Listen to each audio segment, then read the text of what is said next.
নমস্কার বন্ধুরা, নিবেদিতাস ভিলেজ রান্নাঘরে আপনাদের স্বাগত জানাই। আজ আমি আপনাদের কাঁকড়ার একটা নতুন রেসিপি করে দেখাবো। সেটি হলো কাঁকড়ার কালিয়া। তো চলুন ভিডিওটা শুরু করি। এখানে আমি 4টে বড় সাইজের কাঁকড়াকে ভালো করে বেছে লবণ হলুদ মাখিয়ে ভেজে নিয়েছি। এরপর কড়াইতে তেল দিয়ে 2টো তেজপাতা, 1টা শুকনো লঙ্কা আর অল্প 2টি পাঁচফোড়ন দিয়ে দিয়েছি। তারপর ফোড়নটা একটু ভাজা ভাজা হলে একটা টমেটো কুচি দিয়ে দেব। টমেটোটা একটু নরম হয়ে আসলে তারপর পেঁয়াজ বাটাটা দিয়ে দেব। অল্প একটু নেড়ে চেড়ে রসুন বাটা আর আদা বাটাটাও দিয়ে দেব।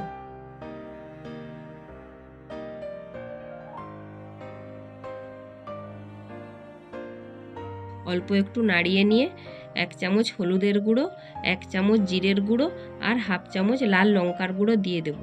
দিয়ে মশলার বাটিটা ধুয়ে অল্প একটু জল দিয়ে ভালো করে মশলাটাকে কষাতে থাকব।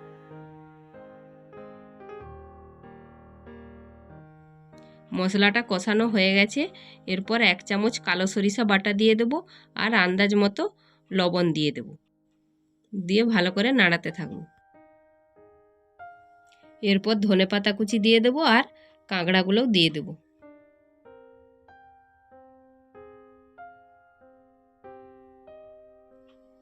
এরপর একটু নেড়ে নিয়ে জল ঢেলে দেব। 10 মিনিট মতো ফোটাতে থাকব। এরকম গামাখা হয়ে আসলে নামিয়ে নেব।